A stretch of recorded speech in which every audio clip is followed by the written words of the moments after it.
I had been waiting 20 years for a call that never came.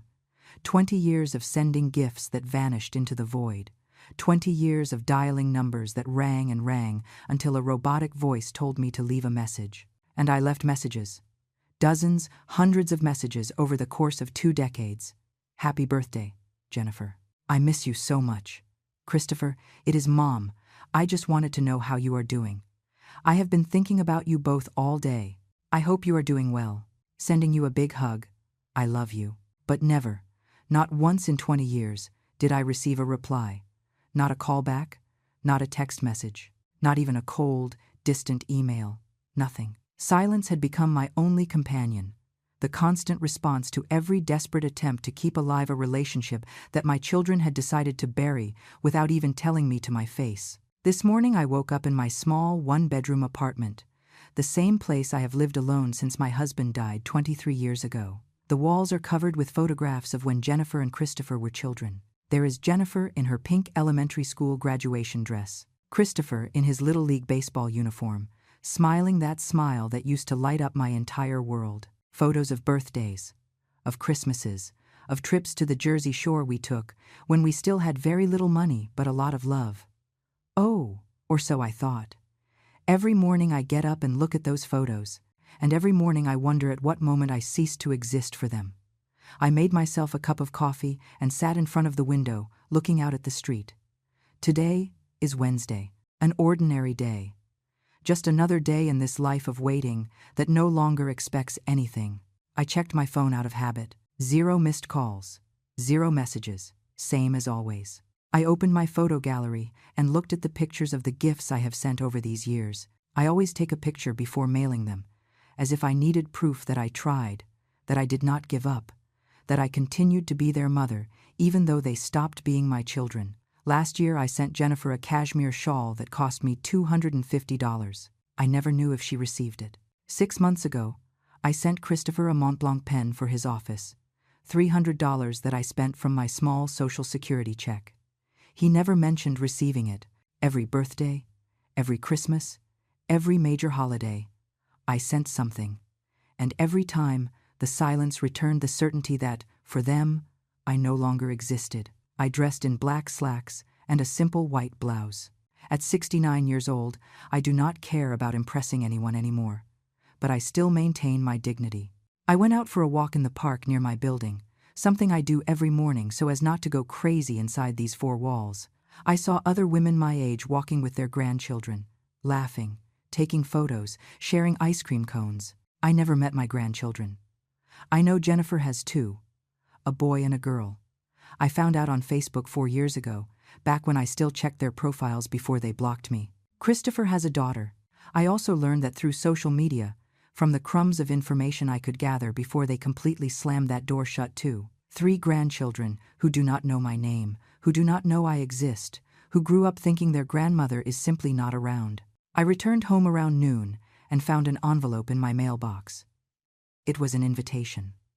An elegant invitation, printed on thick ivory cardstock with gold lettering. I opened it with trembling hands. It was from Jennifer, a formal invitation to her 45th birthday party. This Saturday, at her house, from 6 to 10 in the evening, dress code, formal. I felt something move in my chest, something that had been dormant for so long I had almost forgotten its existence. Hope. After 20 years of silence, my daughter was inviting me to her party. I sat on the sofa and read the invitation over and over again, looking for some personal message, some handwritten note. There was nothing, just the formal invitation, printed, impersonal. But it was something. It was more than I had had in 2 decades. I spent the next 3 days preparing for that party as if it were the most important event of my life. I went to the department store and bought a wine-colored dress that made me look elegant, but not extravagant. I did not want to draw too much attention. I just wanted to be presentable, to look like a mother they could feel proud of. I spent $200 on the dress, almost a quarter of my monthly pension, but I did not care. I also bought a gift, a set of sterling silver flatware engraved with the initials of Jennifer and her husband, $600. All the money I had saved for months for emergencies, but this was an emergency of a different kind. It was my chance to exist again for my children, to remind them that I was still here, that I had always been here. Waiting. Saturday arrived and I got ready with care. I applied light makeup. I put on the pearl necklace my mother gave me over 40 years ago. I slipped on the low-heeled black pumps I reserved for special occasions. I looked in the mirror and saw an older woman.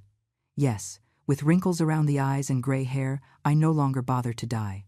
But I also saw a woman who still had dignity, who still stood tall despite everything. I took a taxi because I do not drive anymore. My eyesight is not as good as it used to be. During the ride, I practiced in my mind what I would say to them. Hello, Jennifer. Happy birthday, sweetheart. Christopher, it is so good to see you. I have missed you both so much. Simple phrases a mother should be able to say without rehearsing, but I needed to prepare because I no longer knew how to talk to my own children. The taxi dropped me off in front of a huge mansion in one of the most exclusive suburbs of the city. I stood on the sidewalk for a moment, looking at the lit-up house, listening to the murmur of voices and music coming from inside. Jennifer had prospered. That was evident.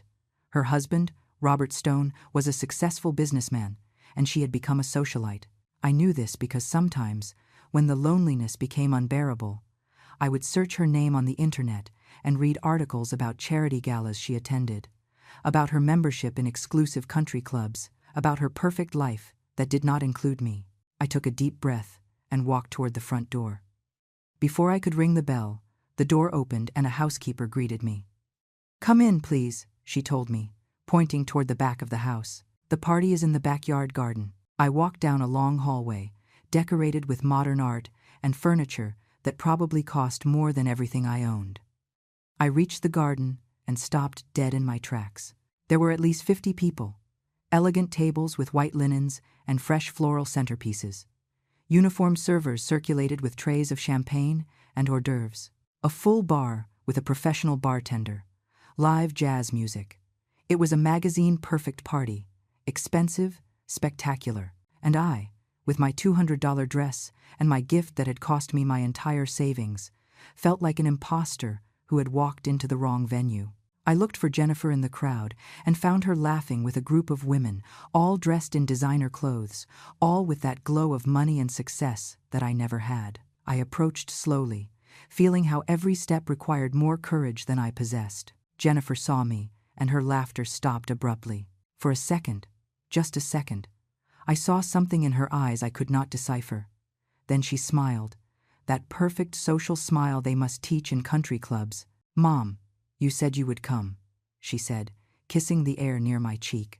The women around her looked at me with curiosity. This is my mother, Margaret, Jennifer announced with a tone that sounded more like an apology than an introduction. The women nodded politely, but none made the effort to start a conversation with me. Jennifer excused herself, saying she had to greet other guests, and left me standing there, alone in the middle of a crowd of strangers who clearly belonged to a world I would never be part of. I looked for a place to sit and found an empty table in a corner of the garden, far from the center of the celebration. From there I could observe everything without getting in anyone's way, which was exactly what seemed expected of me.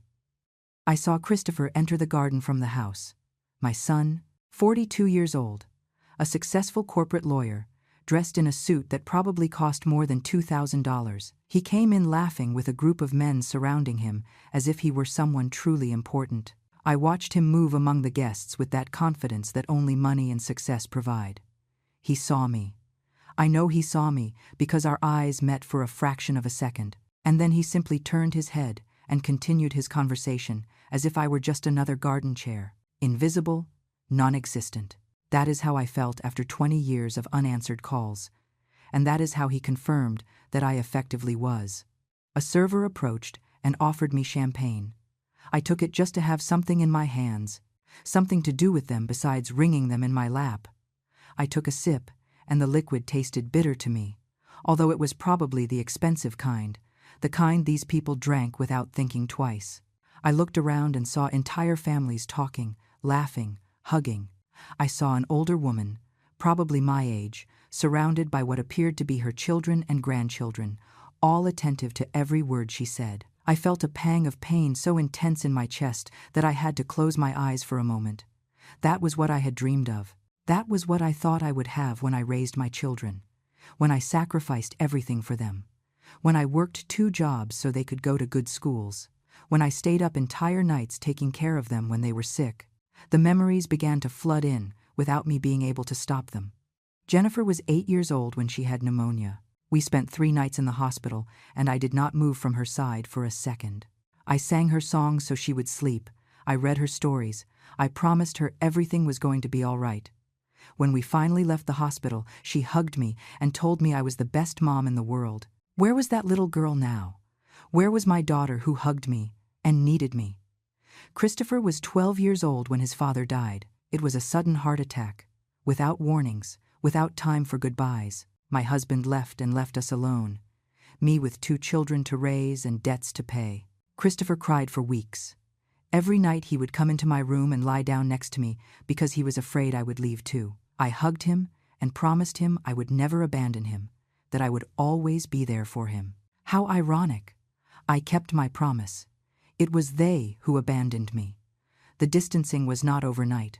It was gradual, like a silent disease that consumes everything without you realizing it until it is too late. When Jennifer got married 18 years ago, I was still part of her life. I was at the wedding. I helped with the preparations. I cried when I saw her walk down the aisle. But after the wedding, the calls became spaced out. Once a week turned into once every 2 weeks, then once a month, then nothing. When I asked her if everything was okay, she always had an excuse. I am very busy, Mom. You know how it is being a newlywed. Robert and I are traveling a lot for his work. I have a lot of things to do. There was always something more important than me. Christopher got married 15 years ago. He did not even invite me to the wedding. I found out 3 months later when a distant cousin mentioned it in passing. Mom thought I already knew. I called him crying, demanding an explanation. His answer was cold, mechanical, as if he were talking to an annoyed client and not his mother. It was a small, intimate wedding. We did not want to do something big.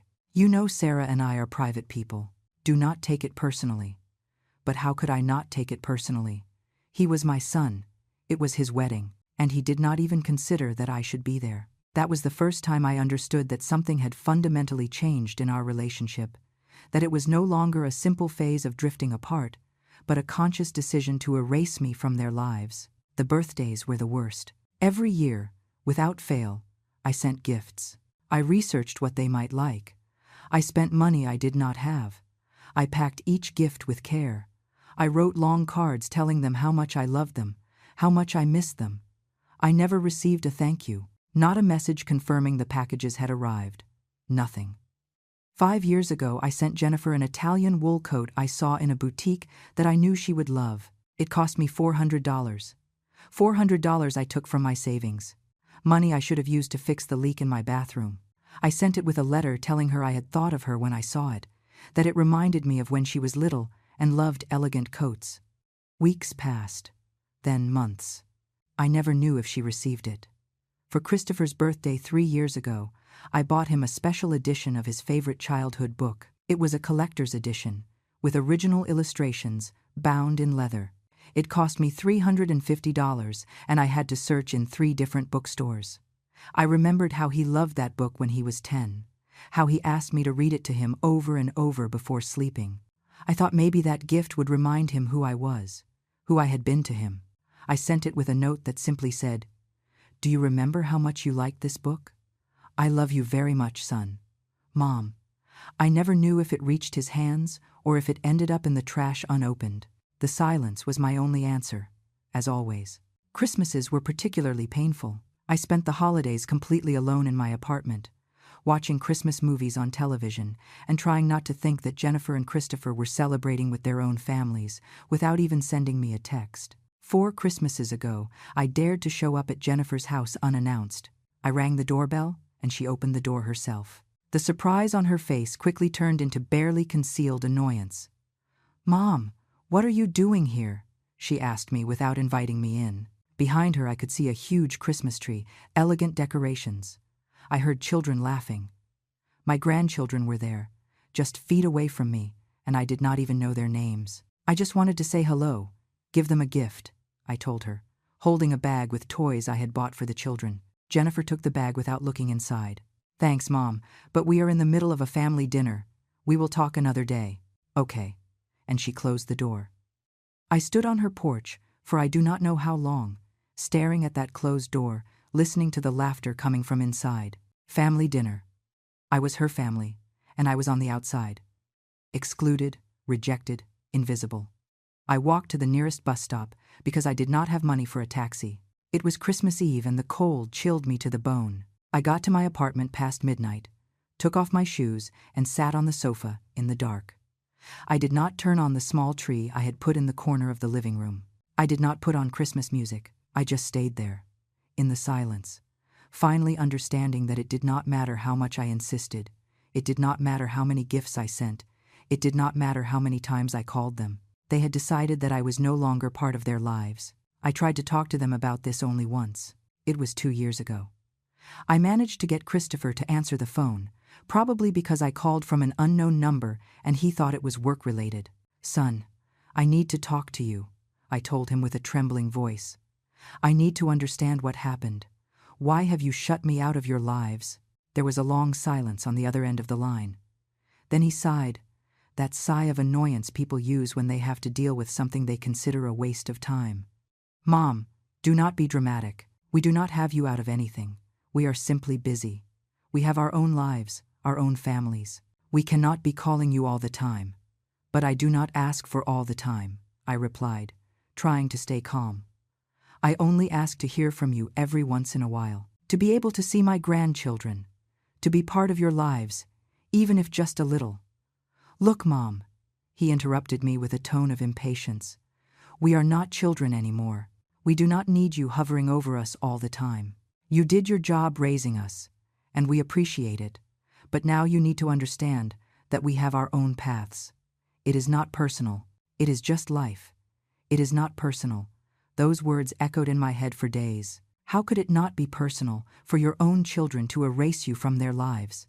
How could it not be personal for them to deliberately ignore you for years? How could it not be personal for them to treat you as if you were an annoying obligation and not the woman who brought them into the world and sacrificed everything for them? That conversation ended with Christopher telling me he had to hang up because he was going into a meeting. We did not speak again after that. 2 years have passed, and that was our last exchange of words until today. Sitting at that garden table, with my glass of champagne untouched and my gift still in my purse, I understood something with brutal clarity.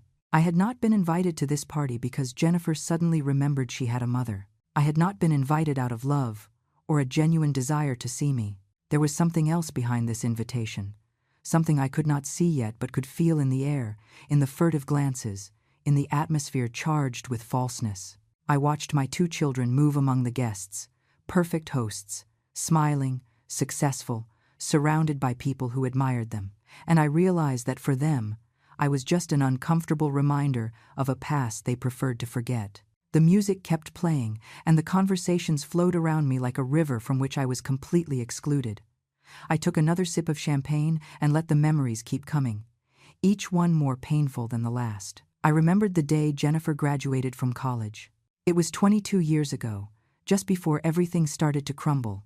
I was in the front row, clapping louder than anyone when they called her name. After the ceremony, I hugged her and told her how proud I was of her. She smiled, hugged me back, and told me, "Mom, everything I am is thanks to you." Those words sustained me for years.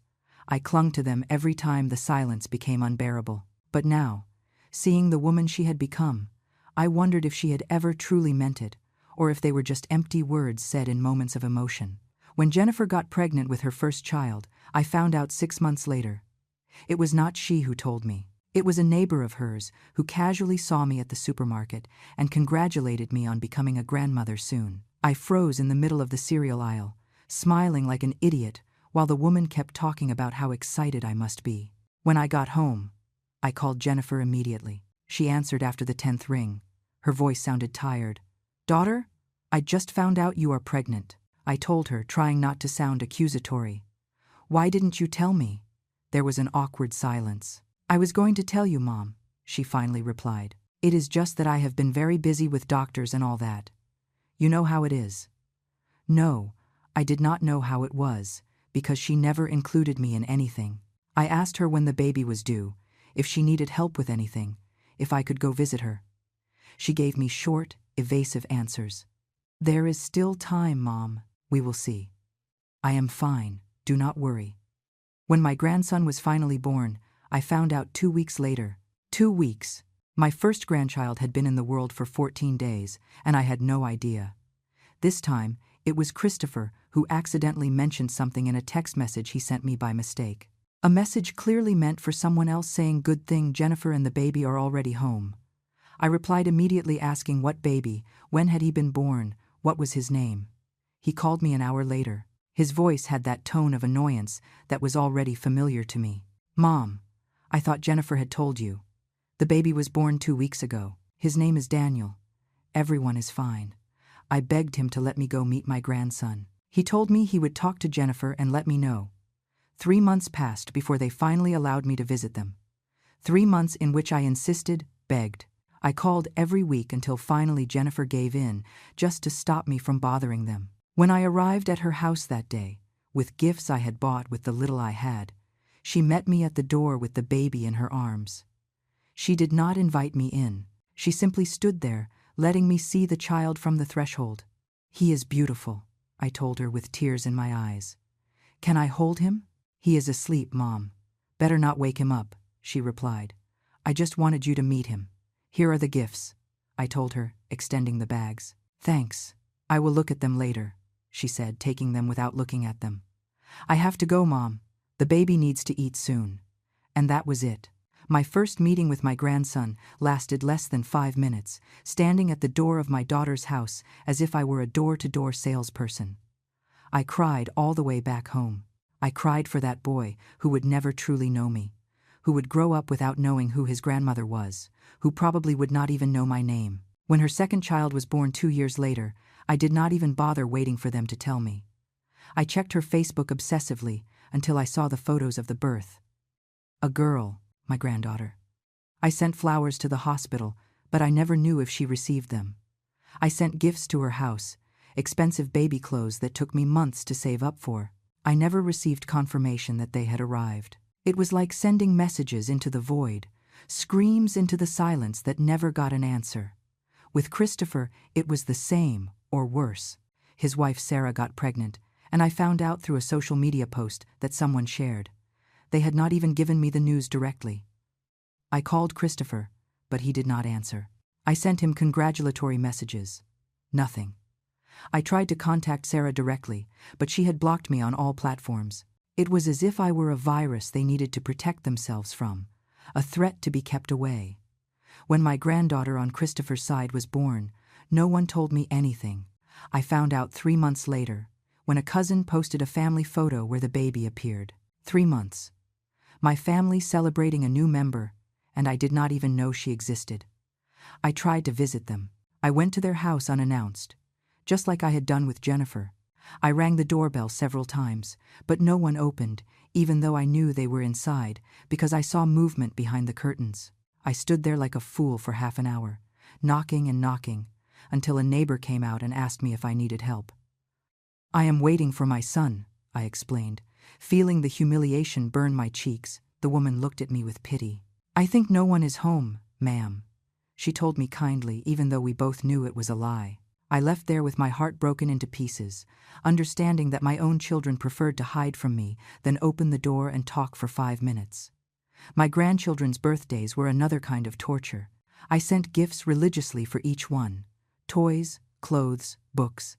I spent what I did not have trying to buy even a small space in their lives, but I never knew if my grandchildren opened those gifts, if they liked them, if they even knew who sent them. Probably Jennifer and Christopher received them and stored them or gave them away without telling the children who they came from. It was easier that way. Easier to erase me completely than to explain why the grandmother they never see keeps sending things. 2 years ago, I sent Daniel, my oldest grandson, a bicycle for his 8th birthday. It cost me $500. $500 that took me 6 months to save.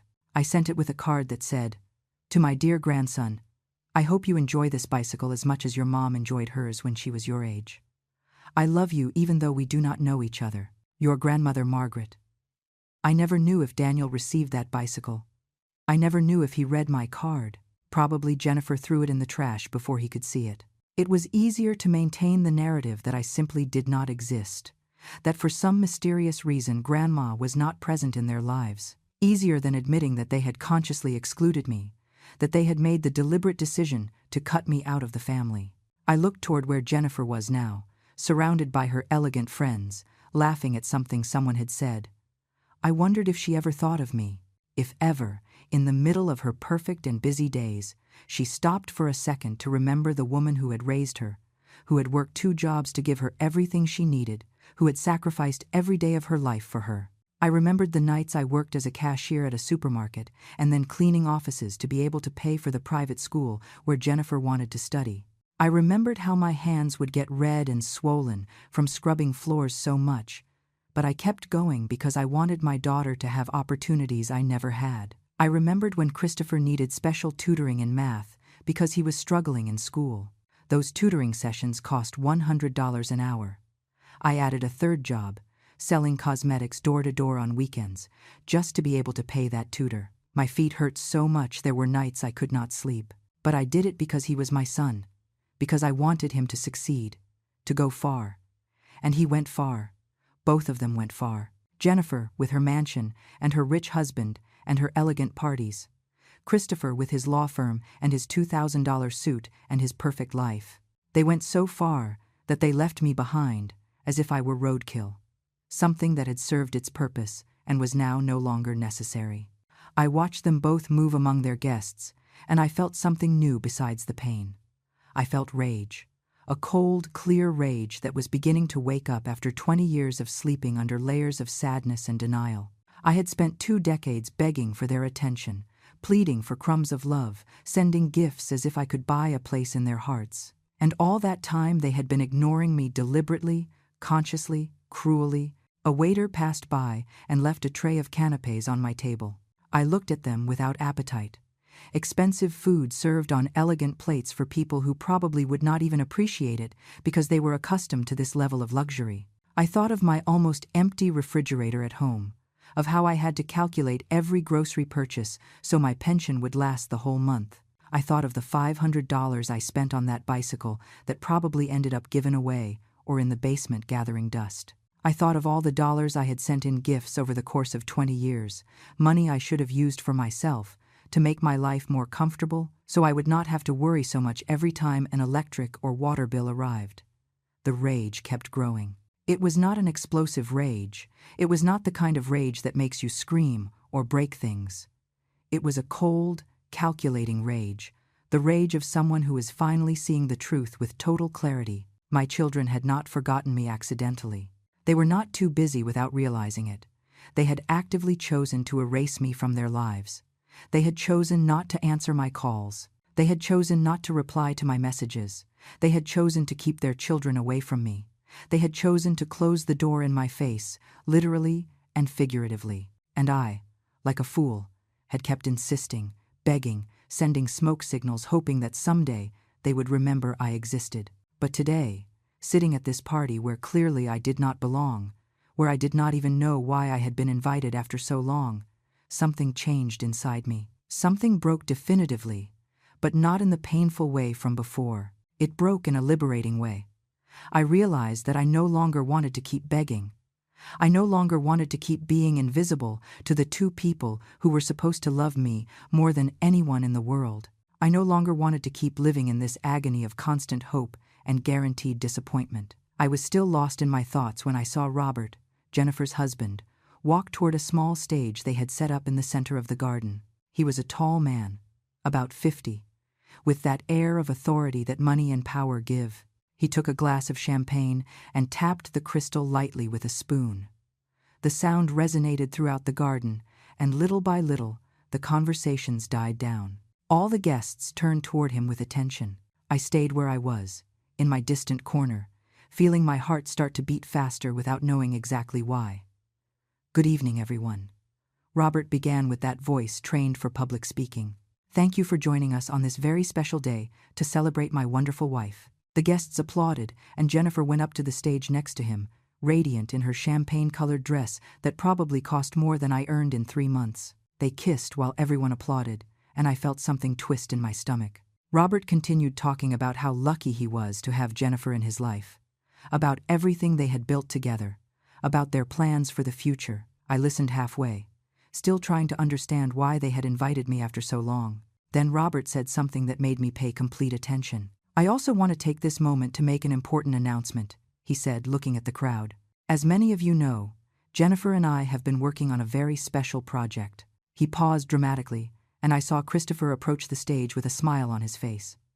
My son went up the steps and stood next to his sister and brother-in-law. The three of them looked perfect up there, like a magazine photograph of successful, happy people. "We are excited to announce," Robert continued, "that we have acquired a beautiful piece of land on the coast, with an ocean view, where we will build a beach house for the whole family. A house where we can gather, create memories, strengthen our family bonds." The guests applauded enthusiastically.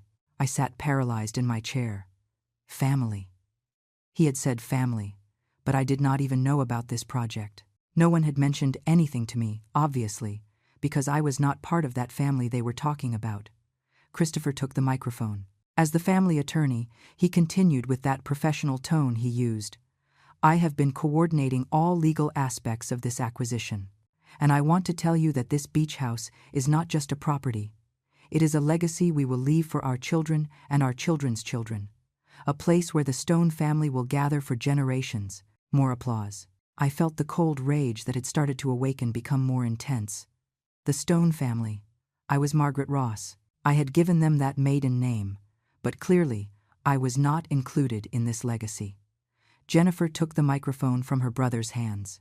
"And to make this even more special," she said with a smile that did not reach her eyes, "we want this investment to be something we all participate in." Then something happened that left me frozen. Jennifer searched for me with her gaze among all the guests. When our eyes met, her smile grew wider, but there was something in it that gave me goosebumps. "Mom," she said, pointing at me, "why don't you come up here with us?" All the guests turned to look at me, 50 pairs of eyes watching me while I remained seated, not knowing what to do. "Come on, Mom," insisted Jennifer. "Do not be shy." My legs barely responded, but I managed to stand up. I walked toward the stage, feeling every gaze nailed into my back. I went up the steps carefully, my low-heeled shoes making noise against the wood. When I reached the top, Jennifer put an arm around my shoulders in a gesture that might seem affectionate to anyone who did not know our history. "Look," she said, addressing the guests. "Here is my mother, Margaret. After so many years, she is finally here with us." There was something in the way she said those words that sounded false, rehearsed. Robert continued speaking.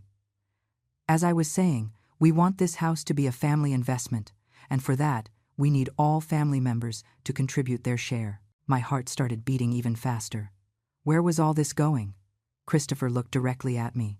"Mom, I know Dad left you the house where you lived with him, the house you sold a few years ago." I felt as if the ground moved beneath my feet. How did he know that?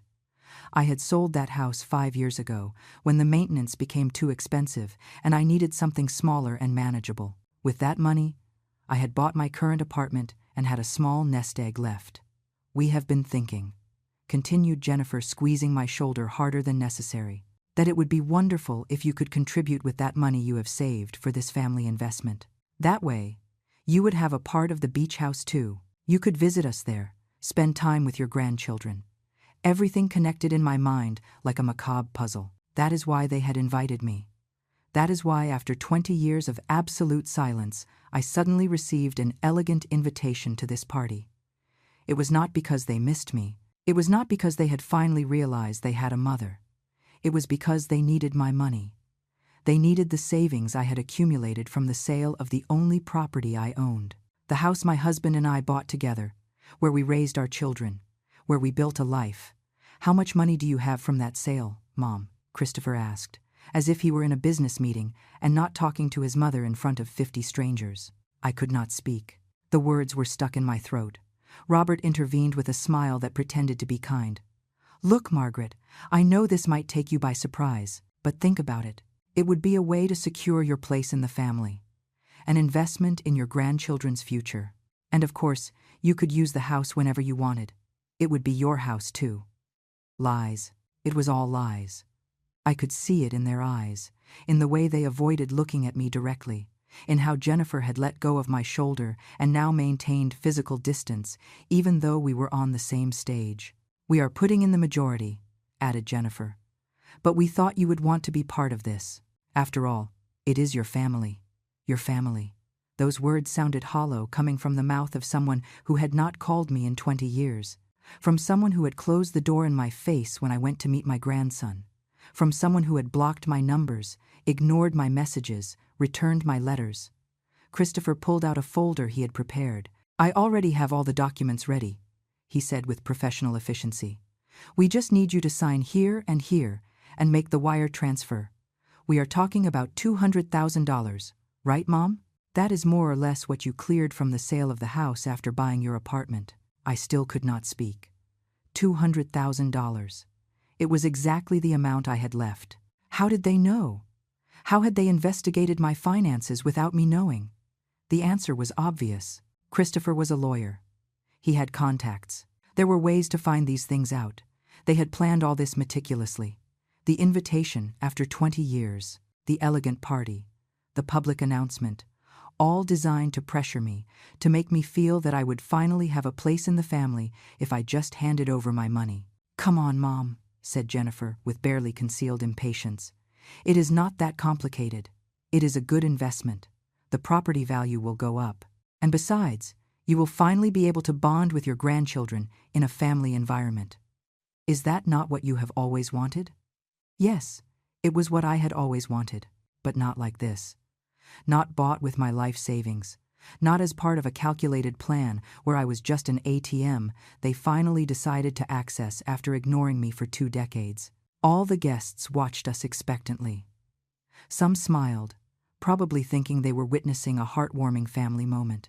Others looked uncomfortable, as if they could sense the real tension behind this charade. I looked at my 2 children, Jennifer with her expensive dress and her perfect life, Christopher with his designer suit and his professional attitude. I had raised them alone after their father died. I had fed them, clothed them, educated them. I had worked until my hands bled and my feet could not hold me up. I had sacrificed everything, absolutely everything, to give them opportunities. And now they were there, in front of me, asking for the last thing I had left.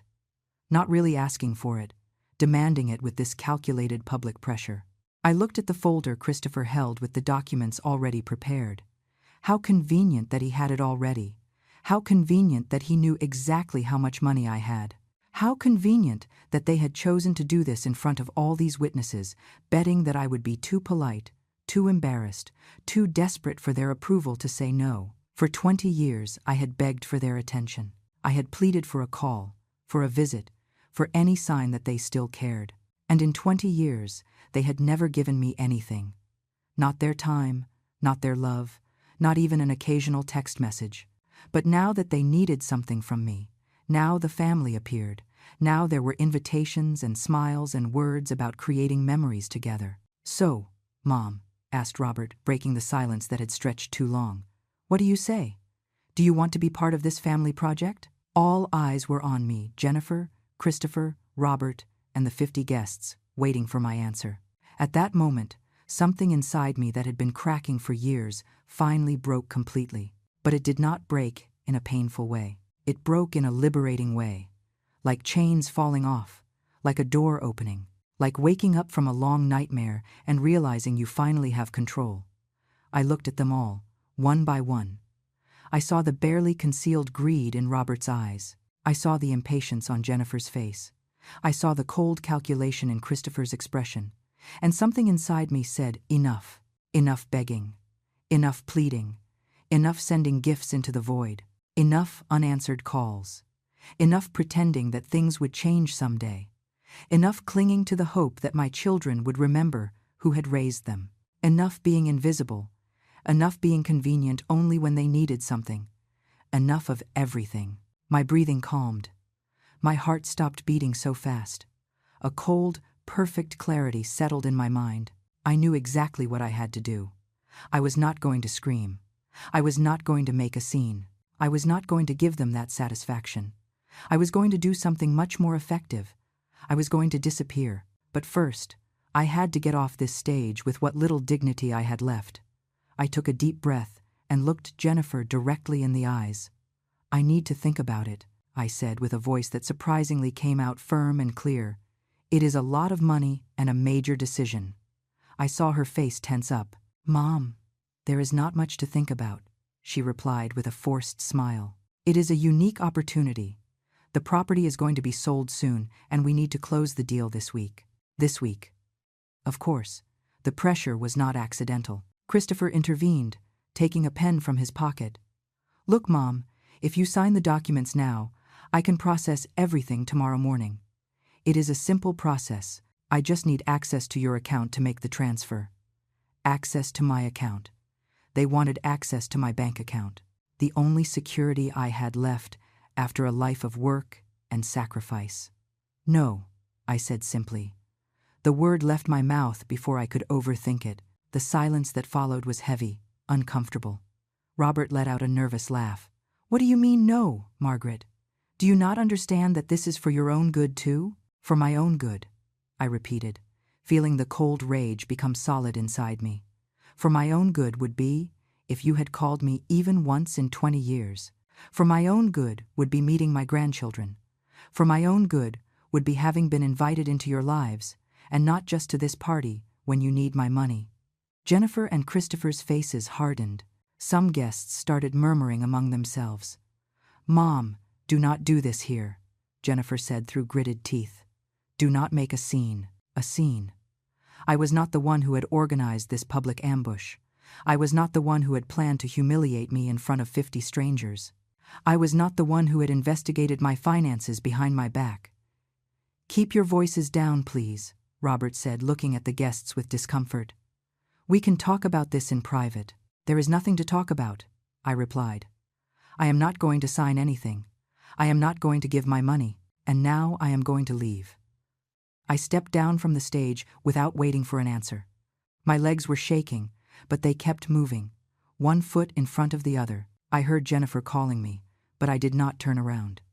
I heard footsteps following me, but I did not stop. I reached my table, grabbed my purse with the gift I would never deliver, and walked toward the garden exit. Christopher caught up to me before I reached the house. He grabbed my arm firmly. "You cannot leave like this, Mom," he said with a low, threatening voice. "Let go of me," I replied, trying to free my arm. "You need to understand something," he continued, without letting go. "That beach house is a smart investment. If you do not participate, do not expect to ever have access to it. Do not expect to come visit us there. Do not expect to be part of our family vacations. I do not expect anything from you," I said, looking directly at him. "I haven't expected anything for 20 years. And you know what? I finally understood it. You did not forget me. You chose to forget me. And I chose to stay begging like a fool. But that is over." Something in my tone must have surprised him, because he finally let go of my arm. "Mom?" he started to say, but I interrupted him. "Do not call me Mom. Mothers receive calls from their children. Mothers know their grandchildren. Mothers are part of their families' lives. I am not your mother. I am just someone with money that suddenly interests you." I turned around and kept walking. This time no one stopped me. I left that house, that perfect garden, that farce of a family celebration. I called a taxi from the street and waited under the lights of the entrance while the party continued inside as if nothing had happened. Probably Robert was already making another toast, distracting the guests, saving face. When the taxi arrived, I got in and gave my address to the driver. I looked out the window as we drove away from that lit-up mansion, and in that moment, with a clarity I had never had before, I knew exactly what I was going to do. I was not going to keep begging. I was not going to keep waiting. I was not going to keep being the invisible mother who existed only when they needed her. I was going to disappear for real, completely. And when I did, it would be in such a way that they could never, ever find me or access what was mine. The taxi moved through the dark streets, and I felt like every mile that took me away from that house was a mile toward my freedom, toward my new life, toward the woman I should have been 20 years ago, when the silence began.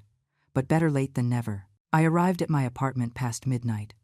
I took off the wine-colored dress and folded it carefully, knowing I would never wear it again. I put on my old robe and sat at the kitchen table with a cup of tea I had no intention of drinking.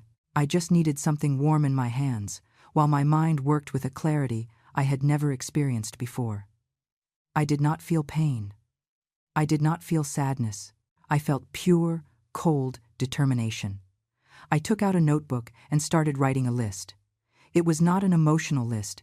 It was practical, methodical, definitive. First, change my name legally. Second, sell the apartment. Third, close all my bank accounts and open new ones at another bank. Fourth, cancel my phone number. Fifth, delete all my social media. Sixth, contact a lawyer to revise my will. The list went on. Every point was a step toward my complete disappearance. I was not going to leave trails. I was not going to leave doors open. I was not going to give them the chance to find me when they needed something from me again. I stayed up all night, planning every detail. When Monday dawned, I dressed in comfortable clothes and left my apartment with a clear purpose. My first stop was the office of an attorney I found online, one who had no connection to Christopher or his professional circle. She was a woman in her 50s named Sarah Parker. I explained my situation without getting into too many emotional details. Just the facts. I want to change my full name, I told her, and I need to do it in a way that is hard to trace. Sarah looked at me with eyes that had seen many stories. She did not judge me. She did not ask me if I was sure. She simply nodded and began explaining the process. It will take approximately 3 months, she told me. We need to file a petition with the court, publish the change in the official newspaper, wait the legal period in case there are objections. 3 months. I could wait 3 months. I had waited 20 years for love that never came. I could wait 3 months for my freedom. And the will? I asked. I also need to change it. Sarah pulled out forms and started asking questions. Do you have current beneficiaries? Yes, I replied. My 2 children. But I want to remove them completely. I want everything I have to go to a charity when I die. She wrote everything down without making comments. I also need to review any document where they might appear as emergency contacts, power of attorney, or insurance beneficiaries. I want to remove them from everything. Sarah looked up. That is very definitive, Mrs. Ross. Are you absolutely sure? I looked her straight in the eye. I haven't existed for them for 20 years. It is time for them to stop existing for me too. Only this time it will be legal and permanent. She nodded and continued taking notes. We will review everything. Bank accounts, insurance, property, medical documents. We are going to ensure they have no access to anything that is yours. I paid her a retainer of $1,000 and left with a folder full of documents I had to sign. My next stop was the bank. I asked to speak with the manager and explained that I needed to close all my accounts and open new ones at a completely different bank. The man looked at me confused. Is there a problem with our service, ma'am? No, I replied.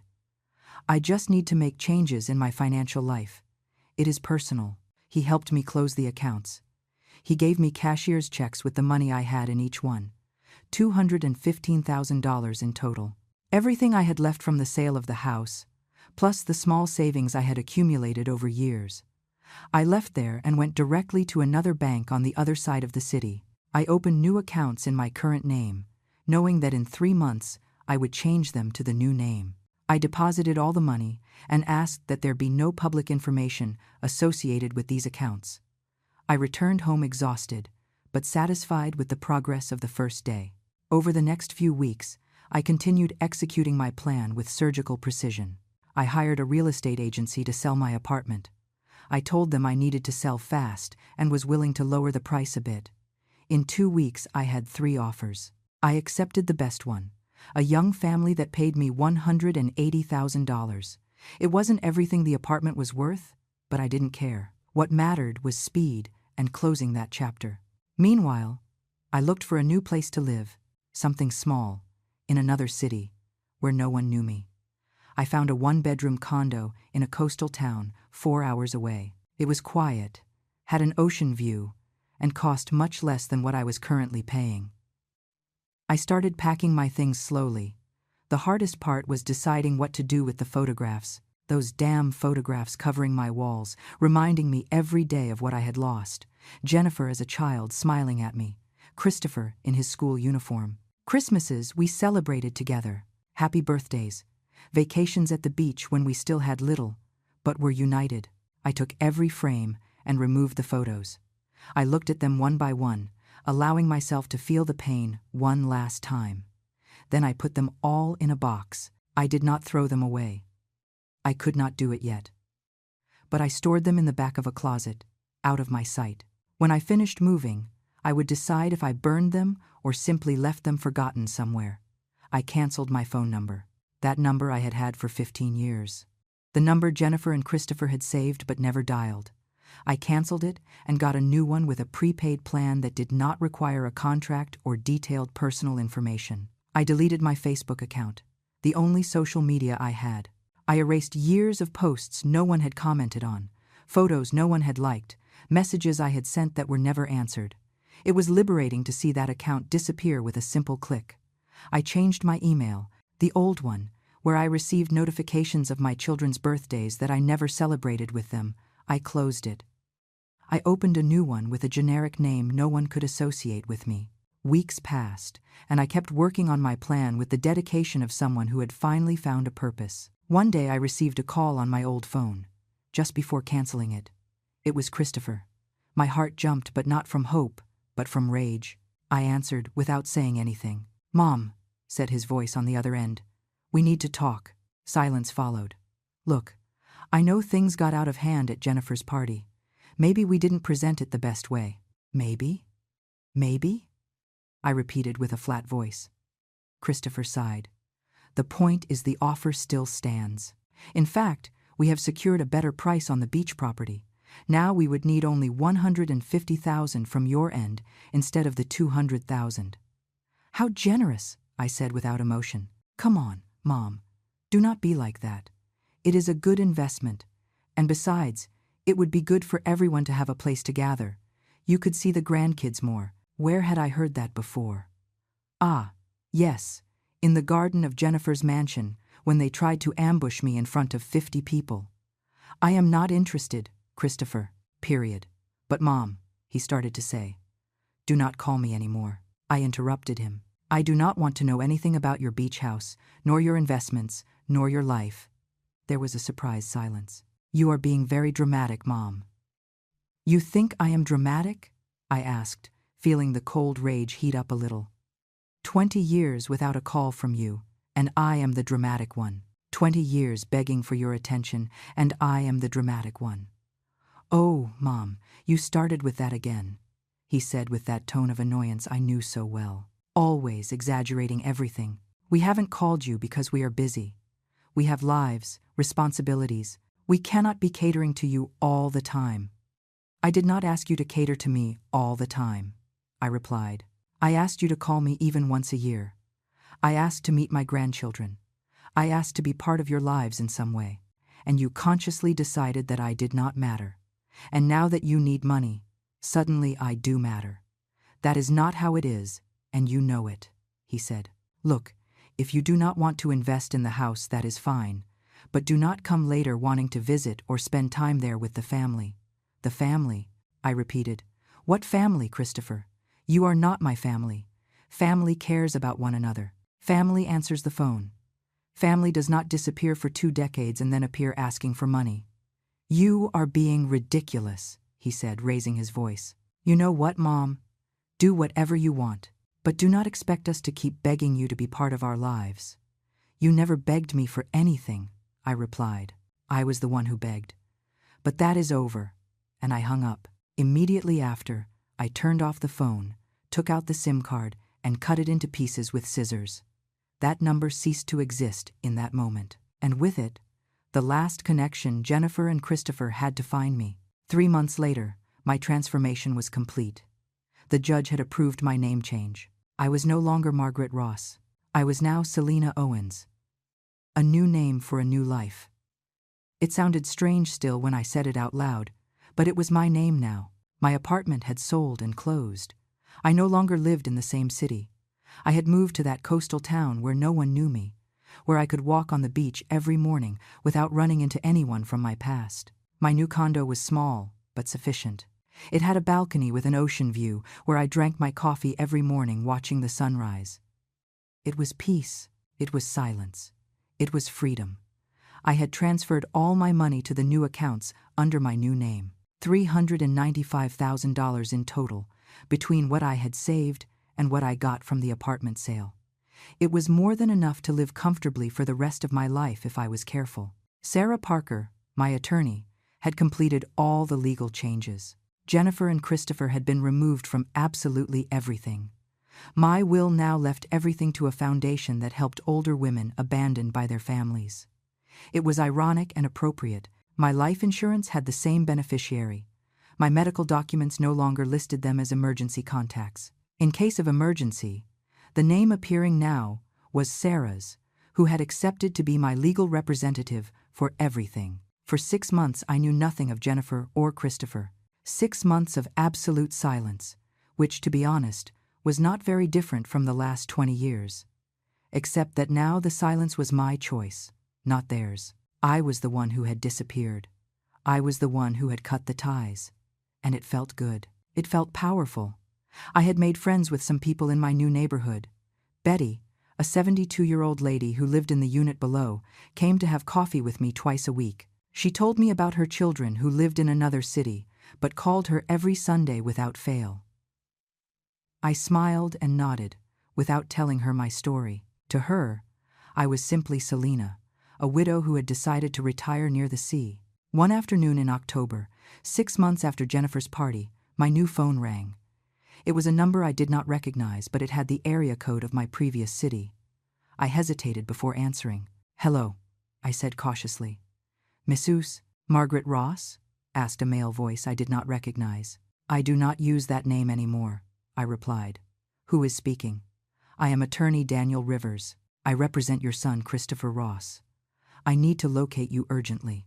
My heart raced, but I kept my voice firm. "How did you get this number? We have been trying to find you for months, ma'am. Your previous number was canceled. Your apartment was sold. You do not appear in any public record. Your son is very worried." "My son hasn't worried about me in 20 years, I replied. "What does he want?" The lawyer cleared his throat uncomfortably. "It is about an important family matter. We need you to return to sign some documents." "I am not going to sign anything," I said. "And I am not going to return." "But how did you know about this number?" The lawyer hesitated. "Your former attorney, Mrs. Parker, gave us this contact." I felt a pang of betrayal, but I understood. Sarah had legal obligations. If there was a court order or something similar, she probably had to give information. "What kind of documents?" I finally asked. "That I need to discuss with you in person, ma'am. It is of a delicate nature." "No," I said firmly. "Whatever you have to tell me, you can tell me now over the phone or do not tell me at all." There was a long silence. "Very well," he finally said. "It is about your late husband." "What about him?" I asked, confused. "My husband died 23 years ago." "Yes, ma'am. But recently it was discovered that he had a bank account no one knew about, an account with considerable funds. As his widow, you are entitled to those funds. But we need your signature to process the inheritance." "How much money?" I asked directly. The lawyer hesitated again. "Approximately $150,000 with accrued interest. $150,000, exactly the amount they wanted me to put in for the beach house." How convenient that suddenly this lost account appeared. "Listen, Mr. Rivers," I said with a calm voice. "I am going to be very clear. I have no interest in that money. If it is part of my husband's estate, and my children are his heirs too, they can keep it all. I am not interested." "But, ma'am," he started to protest. "And another thing," I interrupted him. "Do not look for me again. Do not call me again. Do not send lawyers or investigators again. I chose to disappear from their lives just as you made me disappear from yours for 20 years. The difference is that mine is permanent. Mrs. Ross, please." "I am not Margaret Ross anymore," I said. "That name no longer exists legally, and the person I was no longer exists either. Goodbye, Mr. Rivers." And I hung up. I blocked the number immediately. My heart was beating fast, But not from fear or sadness. It was pure adrenaline. They had tried to find me. They had hired lawyers. They had invented a story about a lost bank account, all to locate me. All because they had finally realized they could no longer access me or my money. I poured myself a glass of water and went out to the balcony. The sun was setting over the ocean, painting the sky oranges and pinks. I breathed the salty air and allowed myself to feel the victory. They had spent 6 months looking for me, 6 months trying to track me down, and I had simply disappeared. But I knew this wasn't over. I knew my children. I knew their persistence when they wanted something. They wouldn't give up so easily. A week later, I received a certified letter. It came from a courthouse. I opened it with trembling hands. It was a summons. Christopher was suing me for abandonment of family responsibilities. I read the document with disbelief. It alleged that I, as a mother, had the moral and financial obligation to support my family, that I had made verbal promises to contribute to family investments, that my sudden disappearance had caused emotional damage to my grandchildren who barely knew me. It was absurd. It was ridiculous. But it was also real. I called Sarah immediately. I received the summons. I told her, "Can they really sue me for this?" Sarah sighed. "They can try, but they have no case. You have no legal obligation to give them money. Verbal promises are impossible to prove, and abandonment of family responsibilities generally applies to parents of minors or dependents, not the other way around." "Then why are they doing it?" I asked. "Pressure," Sarah replied. "They want to scare you so you show up, so you negotiate. They want the legal process to wear you down until you give in and give them what they want." "What should I do?" I asked. "Show up to the hearing," she replied. "Unfortunately, you cannot ignore a court summons, but I will be with you, and we are going to make it very clear that they have no right over your money or your life." The hearing was scheduled for a month away, a month in which I would have to return to the city I had left behind, face the children who had abandoned me, and defend my right to disappear from their lives just as they disappeared from mine. I wasn't scared. I was angry. A cold and just anger that gave me strength. I spent that month preparing mentally. I practiced what I would say. I organized all the documents that proved my story. The receipts for the gifts I sent for years. The screenshots of unanswered messages. The logs of calls that were never returned. Everything. If they wanted to play dirty, I would show them exactly how dirty their conduct had been for 2 decades. The day of the hearing, I arrived at the courthouse with Sarah by my side. I wore a simple gray suit, and my hair pulled back. I looked presentable, but not intimidated. When I entered the courtroom, I saw Christopher sitting with his lawyer. Jennifer was there too, dressed elegantly as always. Robert was sitting behind them. They looked at me when I entered, and I saw something in their eyes that satisfied me deeply. Surprise. They didn't expect me to show up with such confidence. The judge entered, and we all stood up. He was a man in his 60s with a serious expression. He sat down and reviewed the documents in front of him with a furrowed brow. "All right," he began, looking over his glasses. "We are here for a lawsuit filed by Mr. Christopher Ross against his mother, Mrs. Margaret Ross, for abandonment of family responsibilities and breach of verbal promises. Before beginning, I need to clarify something." The judge looked directly at me. "Ma'am, I have documents here indicating your legal name was changed 6 months ago. You are no longer Margaret Ross, but Selena Owens. Is that correct?" "Yes, Your Honor," I replied with a clear voice. "That is correct." I saw Christopher and Jennifer exchange looks of confusion and rage. The judge nodded. "We will proceed then, using your current legal name. Mr. Rivers, proceed with your argument." Christopher's lawyer stood up. "Your Honor, my client and his sister have suffered emotional and financial abandonment by their mother." "Mrs." he started to say Ross, but corrected himself. "Mrs. Owens disappeared without notice 6 months ago, cutting all contact with her family. This has caused considerable emotional damage, especially to the minor grandchildren who miss their grandmother." I had to bite my lip not to let out a bitter laugh. "The grandchildren I never knew missed me," the lawyer continued. "Furthermore, the lady had verbally promised to contribute financially to a family project, a real estate investment that my clients had planned, counting on her participation. When she disappeared, My clients lost the opportunity to close that investment, causing them financial losses. Sarah stood up. Objection, Your Honor.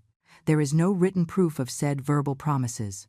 And as for the alleged emotional abandonment, we have extensive evidence that it was exactly the opposite. The judge raised his hand. We will get to that. Mr. Rivers, do you have any tangible proof of these verbal promises? The lawyer hesitated. We have testimonies from those present at the birthday party where the topic was discussed. Testimonies from people who were at that public ambush, I thought. The judge seemed skeptical. Continue. I would like to call Mrs. Jennifer Stone to testify. Jennifer stood up and walked to the stand. She looked perfect as always, every hair in place, her clothes expensive and elegant. She swore to tell the truth and sat down. Mrs. Stone, began her lawyer. Can you describe the relationship you have had with your mother over the years? Jennifer took a deep breath and put on her victim face. My mother has always been a very difficult person, she began. After my father died, she became demanding, needy for constant attention. I tried to maintain contact, but it was exhausting. Every conversation ended with her complaining that we didn't visit her enough, that we didn't call her enough. It was a very heavy emotional burden. I clenched my fists under the table, but kept my face neutral. And regarding the real estate investment, continued the lawyer. Yes, replied Jennifer. We thought it would be a wonderful opportunity to finally have a place to gather as a family. A place where Mom could spend time with her grandchildren. We explained everything to her at my birthday party. She seemed interested, said she would think about it, but then she disappeared without giving explanations. She sold her house, changed her name, left without telling us where. She left us worried, not knowing if she was alive or dead. Her eyes filled with perfectly timed tears. My grandchildren ask about their grandmother all the time. I do not know what to tell them. Sarah stood up for cross-examination. Mrs. Stone, when was the last time you called your mother before the birthday party? Jennifer blinked. I do not remember exactly. Sarah pulled out a document. I have here Mrs. Owen's phone records for the last 5 years. There is not a single incoming call from your number or your brother's. Not one. In 5 years. Jennifer shifted uncomfortably in her seat. Well, I was very busy. So busy you couldn't make a phone call in 5 years? Asked Sarah. And what about the previous 20 years? We have testimonies from neighbors, acquaintances, distant relatives, confirming that you and your brother cut contact with your mother for over 2 decades. That is not true, protested Jennifer. We sent messages. We had communication. Sarah pulled out more papers. Here I have screenshots of all the messages your mother sent you for years. Hundreds of messages. Birthday wishes, Christmas messages, photos, questions about how you were. And do you know how many of those messages were answered, Mrs. Stone? Not a single one. Jennifer went pale. Well, sometimes I didn't see the messages. For years? Insisted Sarah. And the gifts? Your mother has receipts for dozens of gifts sent to your address. Expensive gifts bought with her pension money.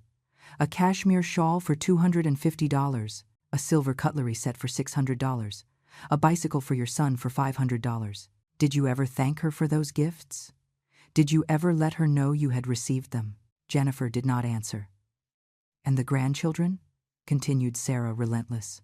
Your mother went to your house when your first child was born. You left her standing at the door for less than 5 minutes. You didn't let her in. You didn't let her hold the baby. Is that how you treat a grandmother who is supposedly so important to your children? That was, Jennifer searched for words. It was a bad time. The baby was sleeping. 3 months after birth was still a bad time? Asked Sarah. 6 months later. A year later. At what moment exactly did you plan to allow your mother to meet your children? She is badgering the witness. The judge shook his head. Overruled. I want to hear the answer. Jennifer had real tears now, not the acted ones from before. I do not know. Things were complicated. Complicated? Repeated Sarah. Or you simply didn't care? You didn't care for 20 years until you needed your mother's money for your beach house. Then, yes, you remembered you had a mother. Then, yes, you invited her to a party. Not to celebrate, but to pressure her publicly to give you $150,000. It is not like that, protested Jennifer weakly. Sarah turned to the judge. Your Honor, this is not a case of maternal abandonment. It is a case of adult children who abandoned their mother for 2 decades and are now upset because she finally took control of her own life and financial resources. They have no legal right to my client's money. They have no moral right either, considering how they treated her. Jennifer stepped down from the stand, visibly affected. Christopher was called to testify next. His version was similar to his sister's. He spoke of how I was difficult, demanding, how they had tried to maintain contact, but I always wanted more. Sarah destroyed him just like Jennifer, with evidence after evidence of their years of silence and negligence. Finally, I was called to testify. I walked to the stand with my head held high. I swore to tell the truth, although the truth was already more than clear in the documents Sarah had presented. Mrs. Owens, began Sarah, can you explain to the judge why you decided to change your name and move? I looked directly at the judge. For 20 years, I tried to maintain a relationship with my children. I called them, and they didn't answer. I sent them messages, and they didn't reply. I sent them gifts, and never knew if they received them. I went to their houses, and they closed the door in my face. My grandchildren are 8, 6, and 4 years old. I have never held them. I have never spent a birthday with them. I barely know their names. My voice cracked slightly, but I continued. Not because I didn't want to, but because my children consciously excluded me from their lives. For 20 years I begged for their love, for their attention, for a small space in their perfect lives. And for 20 years they ignored me completely. Until they needed money, then yes, they invited me to a party. Not to reconnect, but to pressure me in front of 50 strangers to give them my life savings. And when did you realize this? Asked Sarah, even though she knew the answer. The moment they asked me to sign documents they already had prepared, I replied. The moment my son Christopher told me exactly how much money I had, information he could only have obtained by investigating me behind my back. That is when I understood that for them, I was never their mother. I was just a bank account they finally decided to access. I looked at Christopher and Jennifer directly, and I decided that if for them I didn't exist, then I would really cease to exist. Legally, physically, completely. The judge listened intently. Mrs. Owens, he asked directly, what do you want from this situation? I want them to leave me alone, Your Honor, I replied. I want them to respect my decision to live my life without them, the same way they lived their lives without me for 20 years. I owe them nothing. I do not owe them money. I do not owe them explanations. I do not owe them my presence. They made their decision 20 years ago. I made mine 6 months ago, and my decision is final. The judge nodded and asked us to leave while he deliberated. We waited outside the courtroom for 30 minutes that felt eternal. Christopher and Jennifer were on the other side of the hallway, talking in low voices with their lawyer. They didn't look at me once. Finally, they called us back. The judge had the documents organized in front of him, and his expression was serious but clear. I have reviewed all the evidence presented, he began. And I must say this is one of the clearest cases I have seen in a long time. He took off his glasses and looked directly at Christopher and Jennifer. Mr. Ross, Mrs. Stone, you come before this court alleging abandonment by your mother. However, the evidence presented demonstrates exactly the opposite. For more than 20 years, your mother attempted to maintain contact with you in every possible way. Unanswered phone calls, ignored messages, gifts sent without acknowledgement, visits rejected at your front doors. I saw Christopher clench his jaw. Jennifer looked down. The judge continued, there is no law compelling a mother of independent adult children to maintain contact with them if she does not wish to. Much less is there any law compelling her to contribute financially to her children's investment projects. The alleged verbal promises you claim are impossible to verify and, frankly, considering the context presented, seem more like a convenient fabrication than a reality. Christopher's lawyer tried to interrupt, but the judge raised his hand.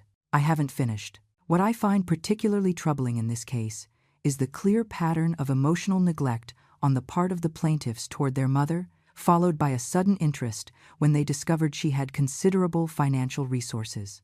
That is not filial love. That is opportunism. Therefore, proceeded the judge, this court dismisses the lawsuit in its entirety. Mrs. Selina Owens, formerly known as Margaret Ross, has no legal, moral, or ethical obligation toward her adult children. Furthermore, I order the plaintiffs to cease all attempts to contact, locate, or harass Mrs. Owens. Any violation of this order will result in harassment charges. Case closed. The bang of his gavel resonated in the room like a gunshot. I felt something release inside my chest. It was official. It was legal. It was definitive. Sarah squeezed my hand under the table. Christopher stood up abruptly. "This is ridiculous," he exclaimed. "She is our mother. She has obligations to us." The judge looked at him sternly. "Mr. Ross, I suggest you sit down and accept the verdict. Otherwise, I will find you in contempt. And allow me to add something personal, although it is not part of the official verdict. I am a father of 3 children and grandfather of 5 grandchildren. I cannot imagine spending 20 days without talking to them, much less 20 years. What you did to your mother is unforgivable. That you now come crying because she finally said enough is pathetic. Get out of my court." Christopher stood paralyzed. Jennifer had started to cry, real tears this time, tears of rage and humiliation. Robert took her by the arm, trying to lead her out of the room. But Jennifer pulled away and walked toward where I was. "Mom," she began with a broken voice, "please, do not do this. We can fix things." I looked her in the eyes, those eyes that looked so much like mine, but looked at me as if I were a stranger. "There is nothing to fix, Jennifer," I said with a calm voice. "You and your brother made your decision many years ago. You chose your lives without me, and I respected them. Now I have chosen my life without you, and I need you to respect my decision. But we are your family. I am me. Family does not disappear for 20 years, I replied. Family does not close doors in your face. Family does not ignore calls and messages for 2 decades. Family does not appear only when they need money. You were not my family for 20 years. I am not going to pretend you are now." I turned to leave, but Christopher blocked my path. "You are going to regret this," he said with a low and threatening voice. "When you are old and sick and need help, we won't be there." I looked directly at him, and for the first time in years, I smiled. A sad but genuine smile. "Christopher, you have never been there. Not when I was younger and needed you. Not when I was alone and begged for your company. Why would I think you would be there in the future? I already made arrangements for my old age. I have excellent health insurance. I have enough savings to hire care if I need it. And most importantly, I have my dignity intact, something you lost a long time ago." I stepped aside and walked past him. Sarah followed me. We left the courthouse into the daylight. The sun was shining bright, and I felt its warmth on my face like a blessing. "Are you okay?" Sarah asked me. "I am perfect," I replied, and I meant it. For the first time in 20 years, I was perfect. I returned to my apartment by the sea that same afternoon. I didn't stay even one more day in that city that was no longer my home. During the bus ride, I looked out the window thinking about everything that had happened, about the woman I was 6 months ago, begging for crumbs of love, about the woman I was now, free and at peace. I arrived when the sun was setting. I went up to my condo, dropped my things, and went straight out to the balcony. The ocean stretched out in front of me, infinite and beautiful. I poured myself a glass of wine, something I rarely did, and toasted alone. To endings, I said aloud, and to new beginnings. The following days were quiet. I resumed my routine of walking on the beach every morning. Betty came over for coffee, and I told her, for the first time, part of my story. She listened without judging, and when I finished, she just took my hand and said, "You did the right thing, honey. Sometimes we have to let go of even our own blood to be able to live." Weeks passed. Then months. I heard nothing more from Jennifer or Christopher. I assumed they had finally understood my decision was irreversible. One afternoon, 4 months after the trial, I received a package. It had no return address, but the postmark was from my old city. I opened it with curiosity and caution. Inside was a small box and a letter. I recognized the handwriting immediately. It was from Jennifer. My hands trembled as I opened the letter. "Mom," it began. "I knew you probably wouldn't read this, but I need to try. I have spent these months thinking a lot, in therapy, talking to my husband, reflecting on everything. And you are right. About everything. I was a terrible daughter. I abandoned you when you needed me most. I ignored you for years. And when I finally sought you out, it was for the wrong reasons. I do not expect you to forgive me. I do not expect you to want to see me ever again. I just want you to know I am sorry. I truly am sorry. I am sorry for every call I didn't answer. I am sorry for every birthday I forgot. I am sorry for every door I closed in your face. I am sorry for depriving my children of knowing their grandmother. I am sorry for being so selfish, so blind, so cruel." The letter continued for 2 more pages. She talked about how she had started seeing a therapist who helped her understand she had repeated patterns of her own fear of abandonment by closing herself off emotionally. She talked about how Christopher was still in denial, but she couldn't go on like that. She talked about her children, how she had started telling them about me, about the grandmother they didn't know because of her. "The box contains something I found in the attic," the letter said. "Something you kept for me when I was a child. I thought you should have it back. I ask nothing of you, just that you know that I know who failed here, and it wasn't you. With love and regret, Jennifer." I opened the box with tears in my eyes. Inside was an old necklace, the kind you buy at trinket shops, but I recognized it immediately. It was the first gift Jennifer had given me when she was 7 years old. She had bought it with her own savings, $5 she had scraped together over months. She had given it to me on Mother's Day with a handmade card that said, "To the best mom in the world." I had kept that necklace for years like a treasure. She must have found it when they cleared out my old house after selling it. I held the necklace in my hands and cried. They weren't tears of joy or reconciliation. They were tears of grief for what could have been and never was, for the relationship we should have had and was lost, for the years we would never get back. I put the letter and the necklace in a box at the back of my closet. I did not reply. I did not call.